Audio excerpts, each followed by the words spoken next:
ማህደረ ዜና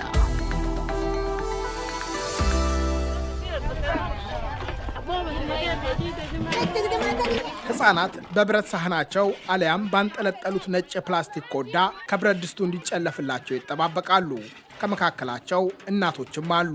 የድርሻቸው እንዲሰፈርላቸው መጓጓታቸውን አይናቸው ያሳብቃል። እናቶች በትልቅ ጭልፋ እግራቸው ስር ካስቀመጧቸው ትልልቅ ብረት ድስቶች ጨለፍ እያደረጉ ያድላሉ። የተቀቀለ ማካሮኒ ነው። በፖርት ሱዳን የሚገኘው አልሄሻን መጠለያ በአብዛኛው የሕፃናትና የሴቶች ማረፊያ ነው። ሳፊያ አበከርን ጨምሮ ጦርነት ከቀያቸው ያበራቸው ሱዳናውያን ኑሯቸውን በመጠለያ ቢያደርጉም ከአንደበታቸው ፈጣሪ ይመስገን አይጠፋም።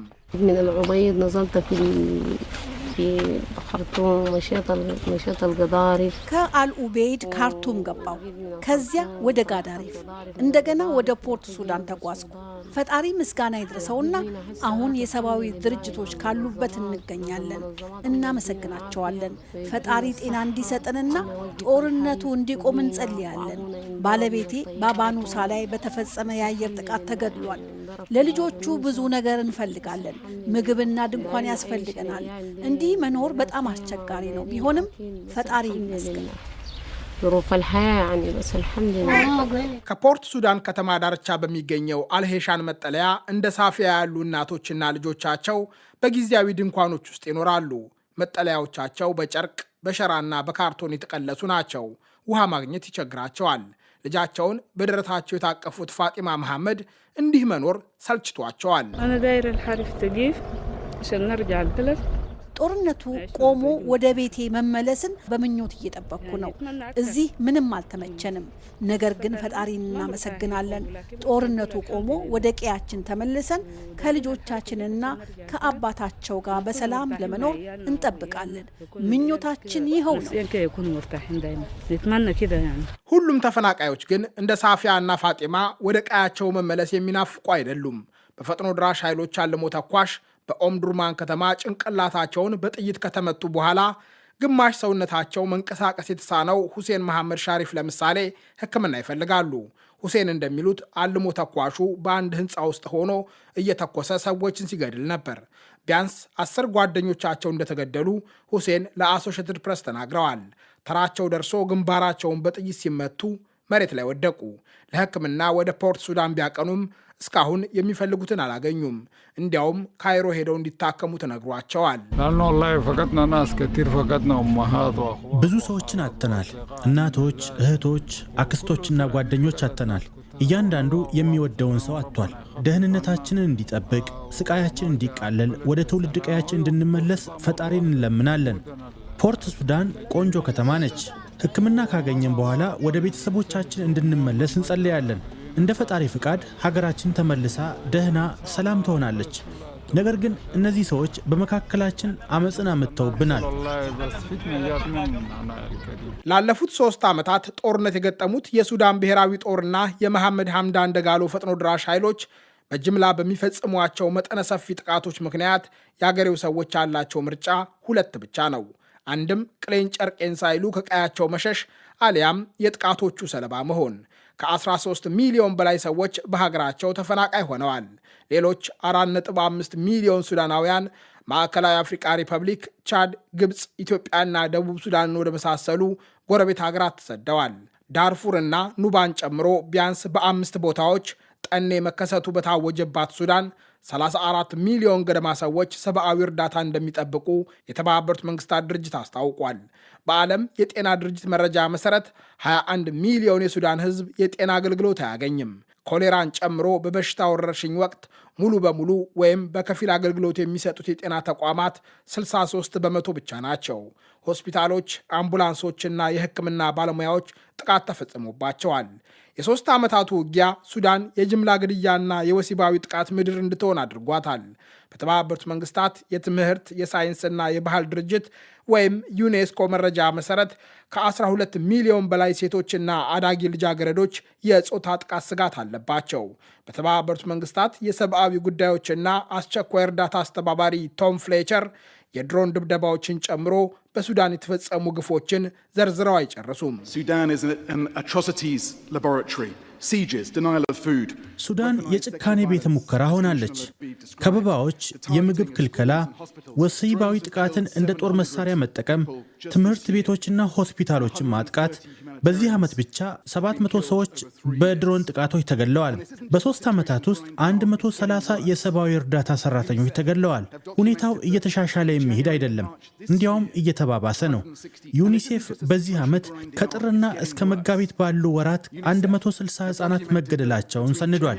ይህ ካለፈው ዓመት ጋር ሲነጻጸር በ50 በመቶ ጨምሯል። ቶም ፍሌቸር ባለፈው ሳምንት በጀርመን በርሊን ከተማ በተካሄደው የሱዳን ዓለም አቀፍ ኮንፈረንስ የመካከለኛው ምስራቅ ግጭት ለሱዳን ቀውስ ተጨማሪ ተግዳሮት እንደደቀነ ተናግረዋል።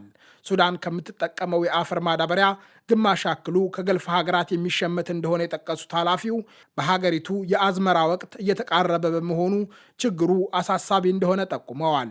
ባለፈው ረቡዕ በበርሊን የተካሄደው ስብሰባ በዋነኛነት በሱዳን ሰብአዊ እርዳታ ለማቅረብ የሚያስፈልገውን ገንዘብ ለማሰባሰብ ያቀደ ነበር። ስብሰባውን ያዘጋጁት የጀርመን መንግስት፣ የአፍሪቃ ህብረትና የአውሮፓ ህብረት ናቸው። የአውሮፓ ህብረት የዝግጁነትና የቀውስ አስተዳደር ኮሚሽነር ሀድጃ ላህቢብ በአሁኑ ወቅት ትኩረት የሚሹ በርካታ ቀውሶች ቢኖሩም ህብረቱ ሱዳንን ቸል እንደማይል ተናግረዋል። ሱዳን now tops every crisis ranking. ሱዳን በአሁኑ ወቅት ከሁሉም ቀውሶች ቀዳሚ ናት። ትልቁ ሰብአዊ ቀውስ፣ ትልቁ የመፈናቀል ቀውስ እንዲሁም ከዓለም አስከፊ የረሃብ ቀውሶች አንዱ ነው። ሱዳን በርካታ ሰዎች ከተገደሉባቸው ግጭቶች መካከል ይገኝበታል። ከ50 ሺህ እስከ 150 ሺህ የሚሆኑ ሰዎች እንደተገደሉ ይገመታል።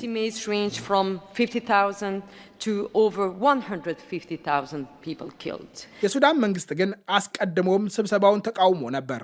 የሱዳን ውጭ ጉዳይ ሚኒስቴር ስብሰባው በተካሄደበት ዕለት ባወጣው መግለጫ አዘጋጆቹ የሱዳን መንግስትን እንዳላማከሩና እንዳልጋበዙ አስታውቋል። ጦርነቱ ከተቀሰቀሰ በኋላ የተሾሙት ጠቅላይ ሚኒስትር ካሚል ኢድሪስ በበኩላቸው ስብሰባው የሱዳን መንግስትንም ሆነ ህዝብ እንደማይመለከትና ውጤቱም ትርጉም የለሽ እንደሆነ ገልጸዋል። ስብሰባው የተካሄደው የሱዳን ጉዳይ አሜሪካና እስራኤል ከኢራን በገጠሙት ጦርነት የሱዳን ቀውስ ቸል በተባለበት ወቅት ነው። የጀርመን ውጭ ጉዳይ ሚኒስትር ዮሐን ቫደፉል ግን በአፍሪቃ ትልቁ ሰብአዊ ቀውስ መዘንጋት የለበትም ሲሉ ተናግረዋል። ከስብሰባው በፊት ቫደፉል በሱዳን ሰብአዊ እርዳታ ለማቅረብ 850 ሚሊዮን ዩሮ ወይም $1 ቢሊዮን ይሰበሰባል የሚል ተስፋ ነበራቸው። ይሁንና በዕለቱ 1.3 ቢሊዮን ዩሮ ወይም $1.5 ቢሊዮን ቃል እንደተገባ አስታውቀዋል። የተባበሩት መንግስታት ድርጅት ዋና ጸሐፊ አንቶኒዮ ጉተሬስ ግን ገንዘብ ብቻውን መፍትሄ እንደማያመጣ አስጠንቅቀዋል።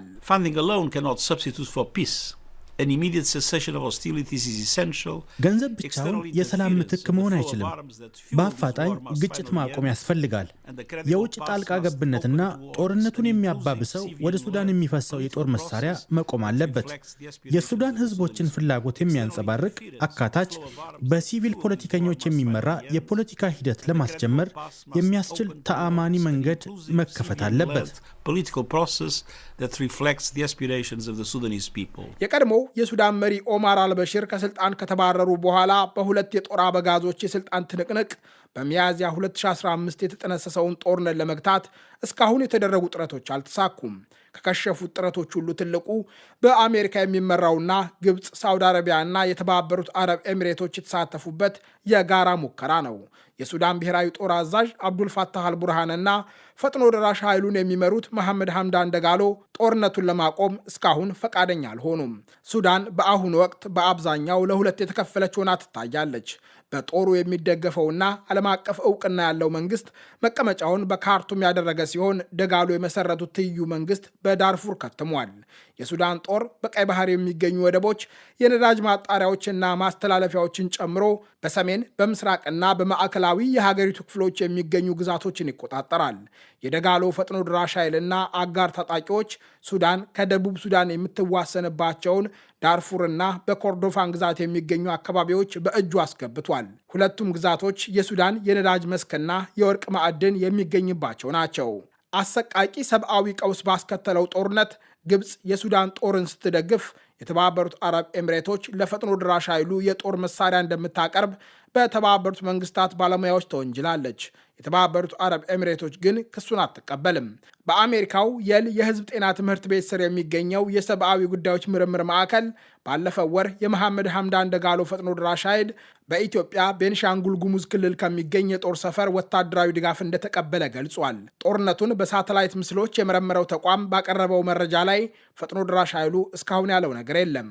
ጦርነቱን ለማቆም የውጭ ጣልቃ ገብነትንና ወደ ሱዳን የሚጎርፈውን የጦር መሳሪያ ማቆም ቁልፍ እንደሚሆን በርካታ ተንታኞች ያምናሉ።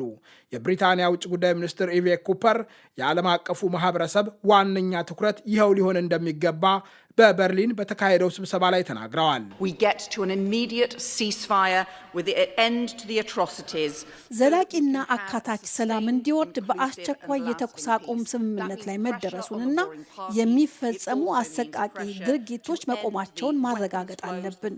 የቀውሱ መሰረት በአሁኑ በተፋላሚ ኃይሎች የጦር መሳሪያ አቅርቦት፣ የገንዘብ ድጋፍና የወርቅ ግብይት ትስስሮች ላይ ጫና ማሳደር ያስፈልጋል። የሱዳን ጦርነት በሱዳን ሕዝብ ላይ ካደረሰው ቀውስ ባሻገር ወደ ሌሎች የቀጠናው ሀገራት ሊስፋፋ እንደሚችል ከፍተኛ ስጋት አለ። ውጊያው ወደ ድንበሯ ሲቃረብ ቻድ ከሱዳን ጋር ያላትን 1300 ኪሎ ሜትር ድንበር ዘግታለች። የሀገሪቱ መንግስት ቢያስተባብልም ቻድ የጦር መሳሪያ ከተባበሩት አረብ ኤሚሬቶች ለፈጥኖ ድራሽ ኃይሉ ታቀባብላለች የሚል ክስ ቀርቦባታል። በክራይሲስ ግሩፕ የአፍሪካ ቀንድ ከፍተኛ ተንታኝ የሆኑት ጆሴፍ ተከር ጦርነቱ ከሱዳን ድንበር ባሻገር ወደ ጎረቤት ሀገሮች ተዛምቶ ከቁጥጥር ውጭ ሊሆን እንደሚችል ለአሶሺየትድ ፕሬስ ተናግረዋል። አድማጮች፣ የዛሬው መሰናዶ ተጠናቀቀ። ጤና ይስጥልኝ።